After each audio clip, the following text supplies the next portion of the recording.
So here you are, sitting on your couch, wanting to play a mobile game. But you flapped all the birds and crossed all the roads. You want something different, something new, something innovative. So you go onto the App Store and go to the popular section. But of course, you're not going to pay for some mobile game. In what hellhole world do people do that? So you move on to the free-to-play games and look at the number one app and see Pokemon Go.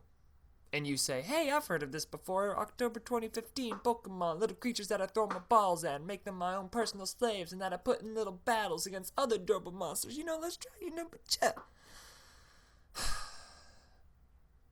And then 5 minutes later, you're addicted.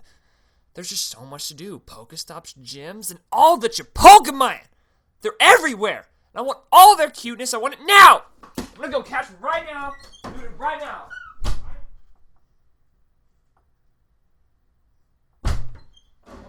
Okay. Quiet down. I'm sorry.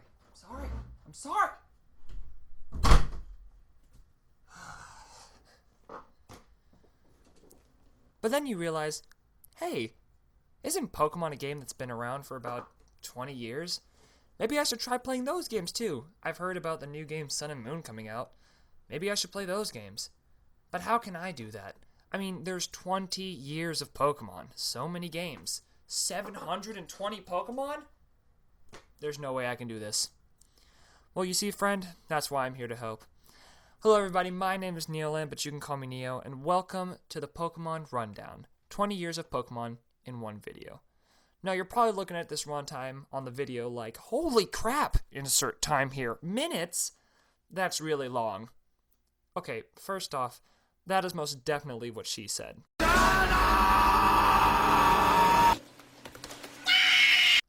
Second, yes, I'm extremely mature. And lastly, chill out. There's a lot to cover. But I'm assuming most of you are coming here from Pokemon Go and are willing to sit down for a long video to learn and prepare yourself to play the main Pokemon games. And for those of you who are already Pokemon moosters, maybe you can learn something from this video too. And if you're just a legend, well, maybe you need a recap, so don't click off, please. I'm desperate for views. Anyways, that's beside the point. I'm going to cover the reason the games were made, each generation, and their specialities, and extra small details about Pokemon too. So let's get right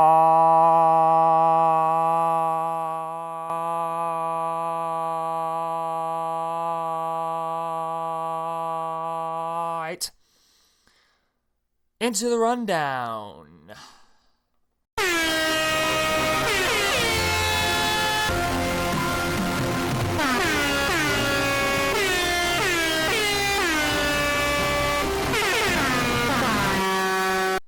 Am I allowed to make that joke? Is my channel going to go down in flames now? Oh, crap. Well, it was totally worth it.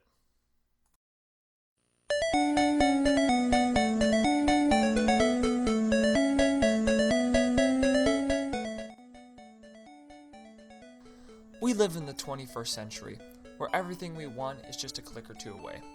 But let's go back to a day and age where the internet wasn't as important to us as it is today.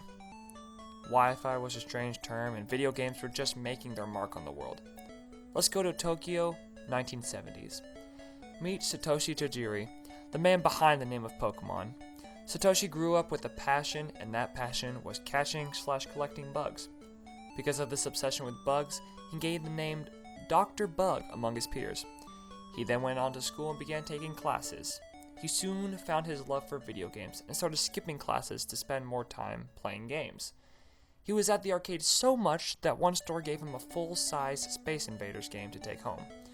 When Tajiri was 17, him and some of his other friends started a game magazine by the name of Game Freak.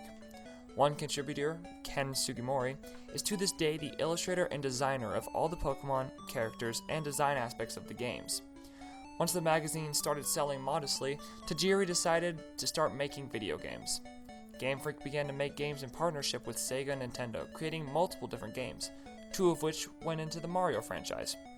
One day, Tajiri saw 2 children playing Game Boys together with the link cable attached. For those of you who are not aware of what that is, back in the day, before wireless connection was a thing, You had to have small human interaction to trade / battle / play with other players. I know, right? Terrifying. I have to look at someone to play games with them. I have to come out of my manhole with my bromies instead of sitting eating Doritos on my luxurious DX Racer chair. You have a very nice day. Thank you, you too.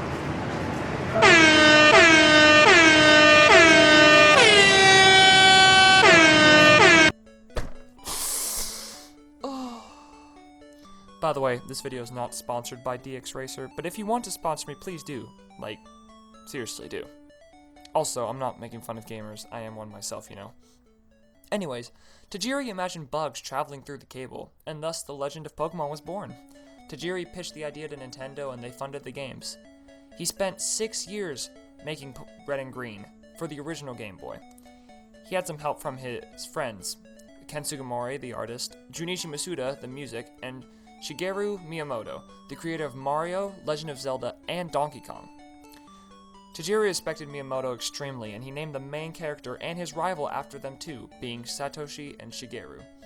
These characters were later named Ash Ketchum and Gary Oak when the games came to the Americas in 1998.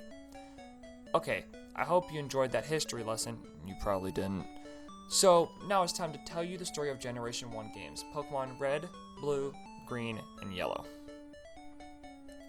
The Red and Green versions were only released in Japan, and they were released on February 27th, 1996. The Red and Blue versions were released everywhere else around the world were released in America on September 28th, 1998. These games paved the way for the rest of the games to come, all the way up to Sun and Moon releasing on November 18th, 2016. The story is simple. You, as the main character, are given a starter Pokemon by your region's respective professor. Then you meet your rival who is constantly challenging you to battles throughout your journey. You then go on an adventure to capture every single Pokemon, therefore completing the Pokédex, a digital journal that takes down your information about the different species of Pokemon. Each Pokemon has their own typings. Some types are weak and stronger against others. For instance, your starter will either be a fire, water, or grass type, a type triangle like this. Right now there are 18 Pokemon types, and here's the type chart on your screen now. And there it goes. Hope you remembered all that. Nope? Well, that sucks. But when these games first came out, there were only 15 types, being normal, fire, water, grass, electric, psychic, ice, dragon, ghost, bug, rock, ground, poison, flying, and fighting. Anyways, while capturing all of the Pokemon, the character goes around the region defeating 8 gyms in different cities, beating an evil corporation with their own evil intentions, and then beating the Elite Four and finally the champion, becoming the Pokemon master you dreamed of becoming. So now that you know the story, let's talk about how the first games started this story. Generation 1 included the original 151 Pokemon that everyone in this world seems to love. Generation 1 did nothing wrong. It was perfect. IGN gave Fallout 4, one of the most anticipated games of 2015, a 9.5 and not a 10. But these games got a 10. These games are loved to the ends of the earth, and for good reason too. They were extremely innovative. It was something new. Collecting, trading, and battling your own Pokemon made this game loved by all. The region was Kanto, and is based off the eastern Chubu of Japan, and that's pretty clear by their similarities. All of the towns are named after colors, with towns such as Pallet Town, Pewter City, and Lavender Town. Your character has the choice between the big three, Bulbasaur, Charmander, and Squirtle, possibly the hardest decision of anyone's childhood back in those days. Even though everyone chose Charmander. I guess he is a fire dragon. Yeah, it makes sense. Your rival is constantly teasing you and is always one step ahead of you. The evil team you face is Team Rocket, who is occupied with world domination. Everybody wants to rule the world. And uses their Pokemon to get there, along with their leader, Giovanni. Team Rocket throughout the story does many horrible actions, such as taking over Lavender Tower, Sylph Corporation, and the Game Corner. The gym leaders were Brock, Misty, Lieutenant Surge, Erica, Koga, Sabrina, Blaine, and finally Giovanni. Whoa, plot twist. Evil gym leader as evil gym leader? No way, oh my gosh. It was a lot more surprising when first playing the games, don't judge. After defeating Giovanni, he officially disbands Team Rocket and you head to the Elite Four. These include Lorelei, Bruno, Agatha, and Lance. And finally, after all that work, you meet the champion, your rival. As usual, he is one step ahead of you, and you must defeat him to become Kanto champion. You defeat him, and that's it. Roll credits. You're done. And that's the story. Some of the features these games introduced for the games that are still in the games today. For instance, Pokemon can only learn 4 moves at most, and can have 2 types at most. All moves can be forgotten for other moves except for HMs or hidden machines. These are moves taught to your Pokemon that you can use outside of battle, such as Surf, which lets you go on water. These games also had game exclusives, which are Pokemon that can only be found in that version. This encouraged people to trade Pokemon so they can potentially catch them all. Wow, Pokemon is such a sellout. Can't catch them all without buying both games. That's stupid. Well, I mean, you can catch them all. Just have some friends with the other game. But then again, we are nerds in our manholes playing Pokemon. Never mind what I say. On to the next generation.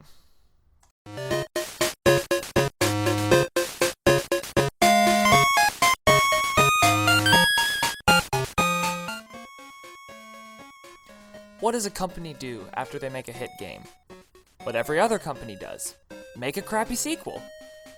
Wait, guys, how about instead of making a crappy sequel, let's make a really good sequel.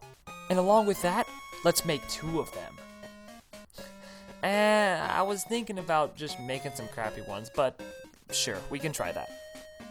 Okay, so that might not have been exactly how it went down in the Game Freak headquarters, but it is what they did with these games. Believe it or not, Generation 2 was meant to be the last Pokemon generation, which it is why they were originally named Pokemon 2 Gold and Silver. Of course, we know now that that's not what ended up happening, but they were intended to be the end of the Pokemon series. These games were released in Japan on November 21st, 1999, and in North America on October 20th, 2000. These games started the new trend that we have today, with the box covers having the game's respective legendaries.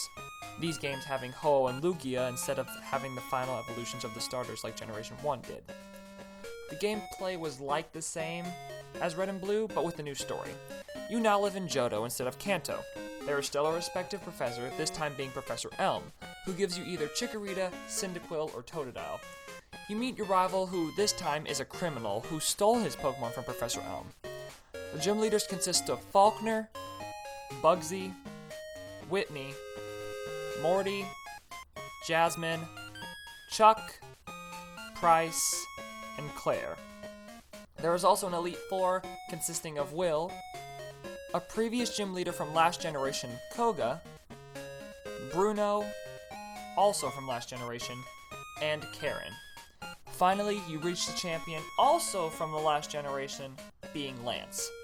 The evil team in this generation is none other than Team Rocket, back 3 years later from being disbanded to come back together and find their leader Giovanni again, to start back at square one. Instead of having a leader this time, they have higher ranked grunts, being Proton, Petrol, Archer, and Ariana. No, not that Ariana. I wish. Next topic. Just like the cities in Red and Blue were named after colors, these cities in Johto were named after plants like Azalea Town, Mahogany Town, and New Bark Town. One big difference between these games and the previous generation was the bountiful aftergame. Red and Blue did not have a great aftergame since all you had to do was catch Mewtwo and you were done with the games. Instead of just having the credits roll, these games had a lot more to offer. You hop onto the SS Aqua in Olivine City and travel back to Kanto. I know, right? Throw back whatever day of the week this video goes up or whenever you're watching this, heck yeah! You now have the chance to defeat all the previous gym leaders from last generation, excluding Giovanni and Koga, who have been replaced with your old rival Blue, and Janin, Koga's daughter? I think? Maybe cousin? I don't know. They look alike. See? Okay, anyways. Where was I? Oh, right. You beat another 8 gym leaders and are given access to the Silver Cave by Professor Oak, the professor from last generation.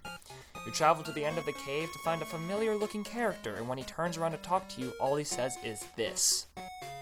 And then a battle begins. As the trainer pans across the screen and lands in the battle spot, the text comes under the screen. Pokemon Trainer Red has challenged you to a battle. I know! You're fighting yourself from the previous generation. It's insane. It's like some weird mind bend where you fight yourself. It's so weird. Oh my god. Once you defeat yourself in a battle for the ages, the game finally ends, and that's it. Another 10 out of 10 on IGN. Way to go, Game Freak. Now, this generation added some new things too, so let's take a look at those. These changes included 100 new Pokemon along with 2 new types, Steel and Dark. They were meant to balance out any unfair advantages in types from the generation before. These games also introduced the Pokegear, a phone-like machine meant to call some of the characters you meet throughout the games, and Apricorns, small fruit used to make new kinds of Pokeballs. Along with those features, Game Freak added genders to Pokemon, which allowed for breeding so players could have their Pokemon make children. But we have no idea how they got there, so don't ask. They also introduced a stat change. In Generation 1, the only stats included were HP or hit points, attack, defense, special, and speed. Attack strengthened moves of a specific type, and so did special. In Generation 2, they split the stat from special into special attack and special defense, which strengthened and resisted the special type attacks. Since Gold and Silver came out with the Game Boy Color, Game Freak decided to add another feature into the games, being shiny Pokemon. Shiny Pokemon are just like regular Pokemon with a different color scheme, and are quite rare, a 1 in 8,192 chance actually. For instance, my favorite Pokemon is Shedinja, and here it is shiny. You see the difference? While some Pokemon have major color differences, others are just one shade off.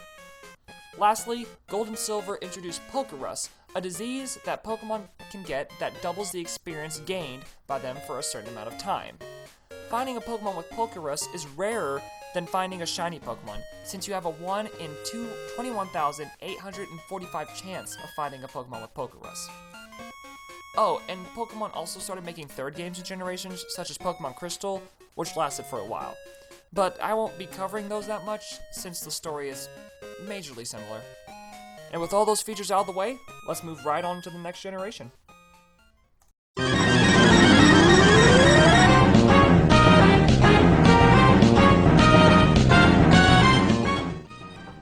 The streak was alive. 2 generations in a row, 10 out of 10 IGN.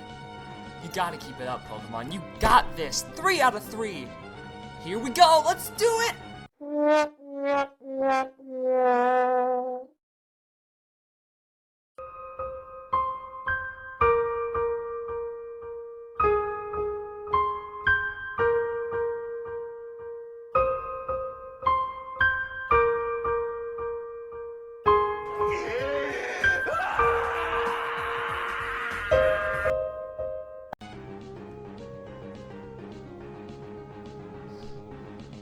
What? What? 7.8 out of 10? Too much water? This game is another masterpiece. How dare you disrespect Pokemon like this? Can't stand it. No.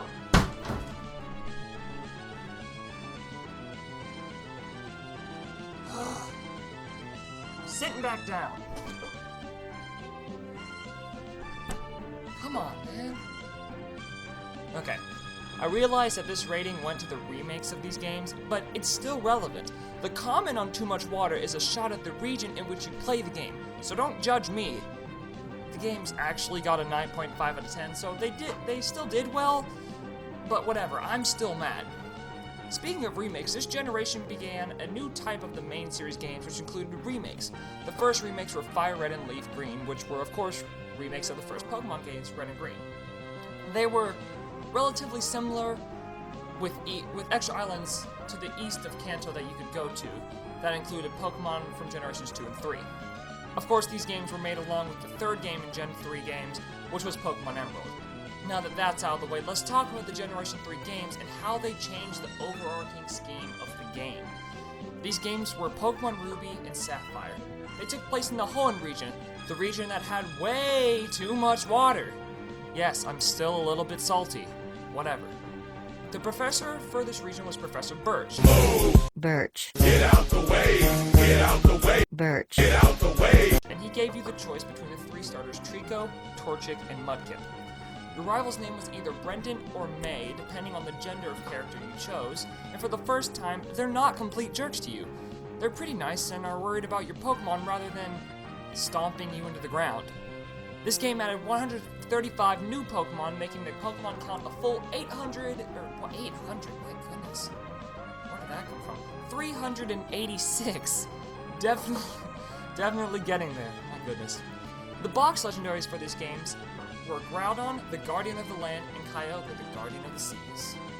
They also came with Rayquaza, the Guardian of the Skies, and the box legendary of Pokemon Emerald. This started a small trend in Pokemon games of making a third legendary for box legendaries, to put on the third game they made. Anyways, this region included the regular 8 gym leaders, being Roxanne, Brawley, Watson, Flannery, Norman, your father, pretty sweet, right? Winona, Tate and Lisa, and Wallace. The Elite Four included Sydney, Phoebe, Glacia, Drake, and Josh! I never thought that it'd be so simple, but I found a way, I mean Steven. Sorry, it's a little slip up there. In this generation, there were actually 2 evil teams that showed up depending on the game you purchased. In Ruby, there was Team Magma, who was obsessed with getting rid of the oceans in the world and making the world only land, with Groudon's help, of course. In Sapphire, there's Team Aqua, who is obsessed with making the whole world one big ocean with the help of Kyogre. Post-game wasn't great for these games, but for Emerald, there was the Battle Frontier, an island paradise filled with the best trainers in the world for you to conquer. Now there's the story. Let's look at the added features. These games included the Pokenav, which is pretty much the Pokegear on steroids. There were also new Pokeballs, but those aren't too crucial to gameplay.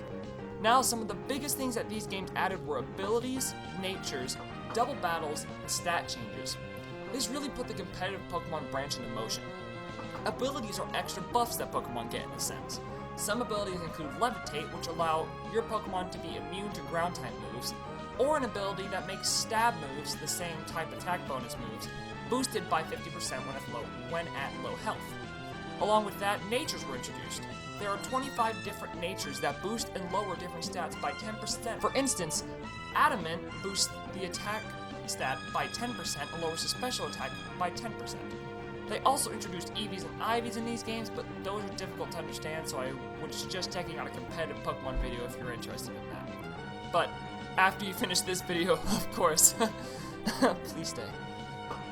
And then, of course, there were double battles, and double battles were a little bit different than single battles, where each trainer would throw in 2 Pokemon into the arena, and they would fight out in a 4 Pokemon battle. The 2 Pokemon could choose either target that they wanted to, and it was pretty much just a double battle until all Pokemon were out. The last change that these games had were contests that only lasted for this generation, and the next. So they're not huge, so we'll just skip them. And now with that out of the way, we're halfway there. So let's get on to the next generation.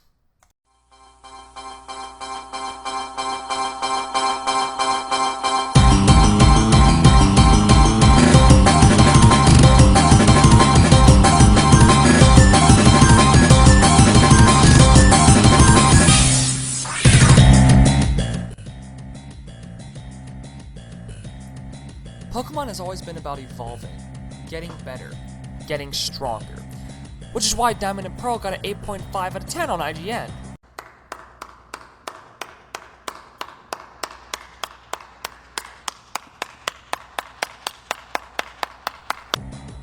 All jokes aside, Pokemon has wanted to make their games better and better as time goes on, and Generation 4 was a big step. While all the generations before were on the Game Boy consoles, these games were the first main series Pokemon games to move past that console and go onto the Nintendo DS, or Nintendo Dual Screen for you Nintendo noobs. This revolutionized Pokemon as it was no longer just 2-dimensional figures on one small screen, but buildings now had depth. the game looked different and graphical changes made these games revolutionary for the Pokemon series. This generation was honestly my favorite generation and has been ever since. Let's talk about the games and their story. Diamond and Pearl take place in the Sinnoh region, and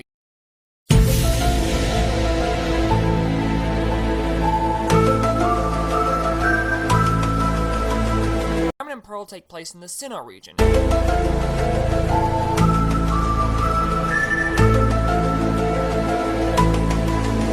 Diamond and Pearl take place in the Sinnoh region.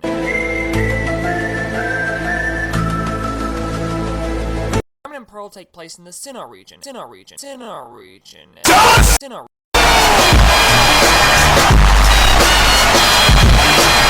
Games introduced 107 Pokemon, making the count now 493 Pokemon.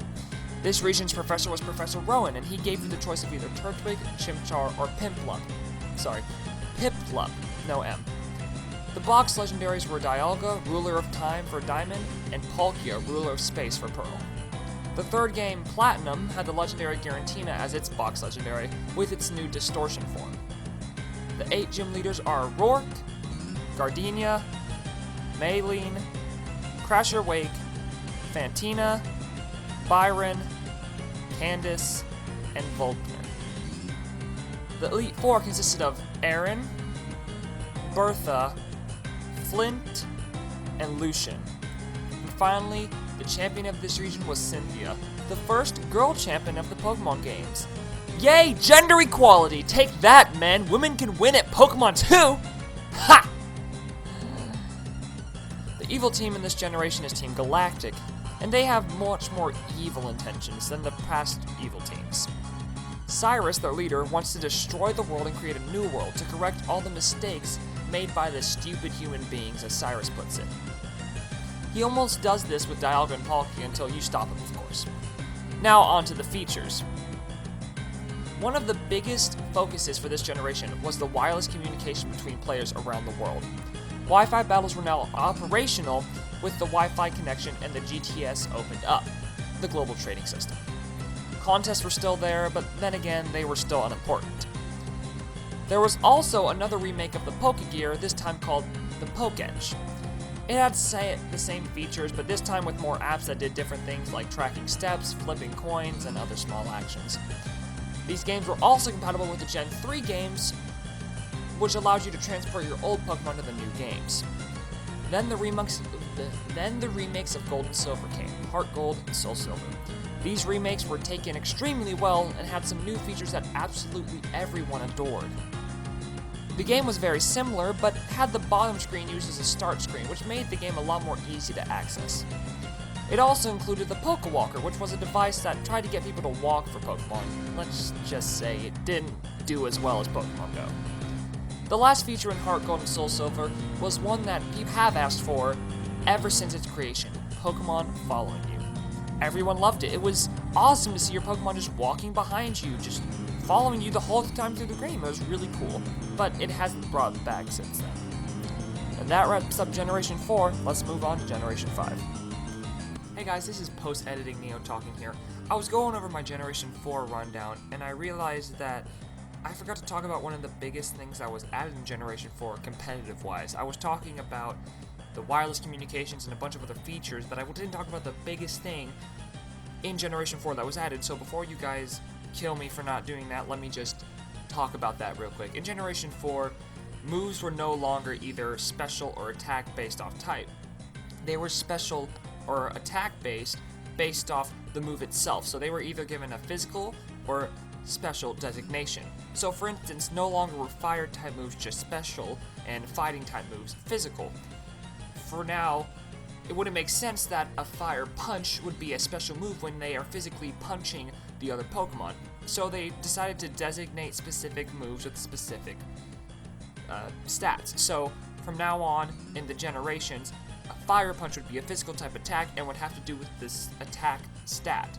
And a flamethrower would do a special move and would have to do with the special attack stat. So no longer were all fire types special based and all physical types or fighting type moves attack based. It was all based upon what the move did Did it touch the opponent, or was it hit from a special type of way? Anyways, just wanted to add to that before you guys got on to the next generation.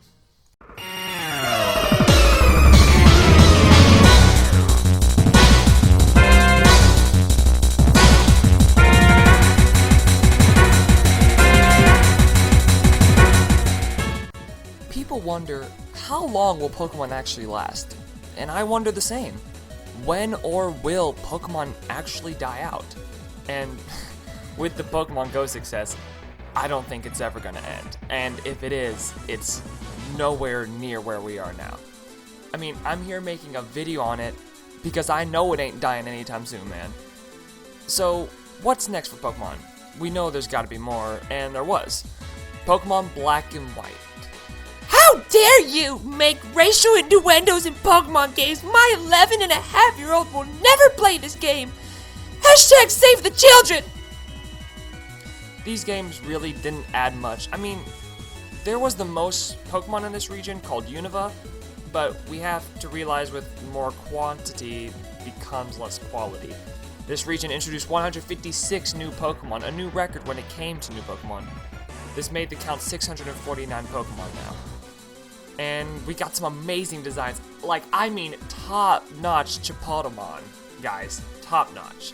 Like a trash bag, an ice cream cone, a blob, which is actually one of my favorite Pokemon, a gear, an alien, and a chandelier, cleverly named Chandelier.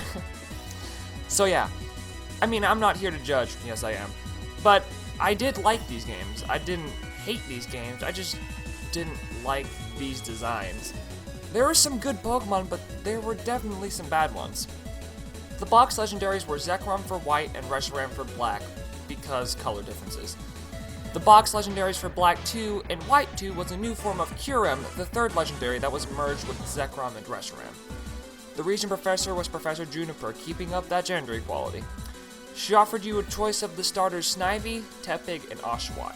The gym leaders included the triplet trio Jerks to you, and your starter Pokemon, the Chefmen themselves, Silent, Chili, and Cress. And then there's Lenora, Berg, Elisa, Clay, Skyla, Bryson, and Drayden and his daughter Iris, who were different depending on the game you played. The Elite Four consisted of Chantal, Grimsley, Caitlin, and Marshall. The champion is older, but you don't face him the first time, you face a different person that I'm about to get to. The evil team is Team Plasma, a team focused on separating people from Pokemon, that Pokemon should not be enslaved to humans. And they are run by the trainer N, the coolest named person in Pokemon. It's just N. It could stand for anything, and it's awesome. Nelson, Nevada, narcotics, anything you want. He's helped by his father, Getsis. I say that in quotations not because he is his actual father, but N almost looks at him in that way. When you face N in a battle for the ages, legendary versus legendary, and you win, Getsis shows his plan to take over the world. Shocker. You beat him, game over. You can face Alder later in a rematch. In this region, you also have two rivals, Charon and Bianca, and they help you throughout your journey in different tasks. This game didn't add many features, so let's just run through them fast. Here we go. New Pokegear called C-Gear, meant to help you with get wireless easier. Bam! Pokemon Global Link, created for easier online battling. Bah! Pokemon Dream World, made online for more fun activities outside the DS capabilities. What? Pokemon Musical, worst version of Pokemon Contest. Pokemon Movies, worse than that. Bam! Bam! Seasons and weather added to the time mechanism from last gen. Bang! Cool moving sprite. Shoot! Triple battles and rotation battles. Got him! Oh, and baby, World Championships in Black White 2. Pow! Okay, now that that's out of the way, on to the final generation. Stick with me, guys.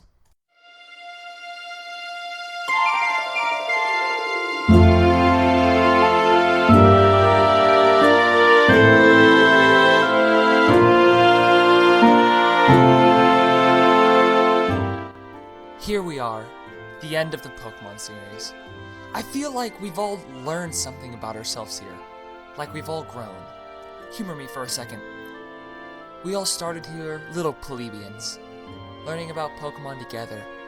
And now we are the Pokemon masters we dreamed of. Our futures decided by us and us alone. It is time for us to evolve, and we have, and here we are. Pokemon Masters. We are Pokemon freaking Masters. Okay, let's finish this. In 2013 and 2014, Gen 6 took place. These games included Pokemon X and Y and Pokemon Omega Ruby and Alpha Sapphire, otherwise known by the fan base as ORAS. They were the first 3D Pokemon games being put on the 3DS. Omega Ruby and Alpha Sapphire were the same games in sense to the originals Ruby and Sapphire, but Groudon and Kyogre had something called Primal Evolutions. It'll make more sense when I explain the features of X and Y. These games introduced 72 new Pokemon, an all-time low, which left fans pretty upset. The count only went from 649 to 721, and that was it. The reason there were so little Pokemon was because X and Y added Mega Evolutions, pretty much old Pokemon on steroids. They can only be used once a battle, so no one is too overpowered. The region is the Kalos region, and the professor was Professor Sycamore, who gave you the choice of either Chespin, Fennekin, or Froakie, and later a choice of the first 3 starters from Gen 1. Pokemon also thought 2 rivals wasn't enough, so they doubled the amount.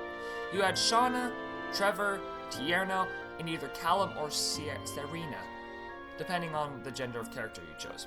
The gym leaders include Viola, Grant, Karina, Ramos, Clement, Valerie, Olympia, and Wolfric. The Elite Four consisted of Malva, Sebold, Wickstrom, and Drasna. And the champion is Diantha, an actor. So that's interesting, I guess. I don't know. When I played all these games, the champions had so much power and prestige, but this champion just seemed really lackluster. So yeah, my small opinion. The evil organization was Team Flare, run by Lysander. They are occupied with destroying the world and creating a new, kind of like Team Galactic. Innovation! The box legendaries were Xerneas and Yveltal, and Team Flame were trying to use them to power an ultimate weapon to destroy the world. Now to end it all off, the features. Moving in game was no longer a D-pad, only up, down, left, and right. You can now move around freely. The game was more open. The Holocaster was added, another Pokegear remake, and this time it included a player search system for wireless communications, Pokemon and Me for making friendship with your Pokemon, and Super Training meant for training EVs an easier way. There were Sky Battles and also Horde encounters added. I already mentioned Mega Evolutions, and there was also trainer customization that was added in X and Y, and everyone loved it, but they got rid of it in Omega Ruby and Alpha Sapphire. Amazing. And finally, the big addition in X and Y, the Fairy type. Dragon-type Pokemon were very overpowered, so they added the Fairy type to even it out. Some old Pokemon got a retyping of Fairy type, and that's pretty much it. That's all. That's 20 years of Pokemon that you just watched. I hope you guys enjoyed the video. I do realize it was super long, but I would have much rather made one long video than posting 6-7 minute videos for each generation. I spent a lot of time on this video, somewhere between 10 and 15 hours. That was for scripting, recording, and editing. I mean, I had a 12-page script that was around 5,200 words. I don't even write school papers that long, so any feedback would be appreciated. By that, I mean constructive criticism, not hate comments. If you stuck throughout the whole video, thanks for watching. I mean, it means a lot to me. My next video will be probably about Sun and Moon, so be looking out for that. Thanks everybody, and have an awesome day.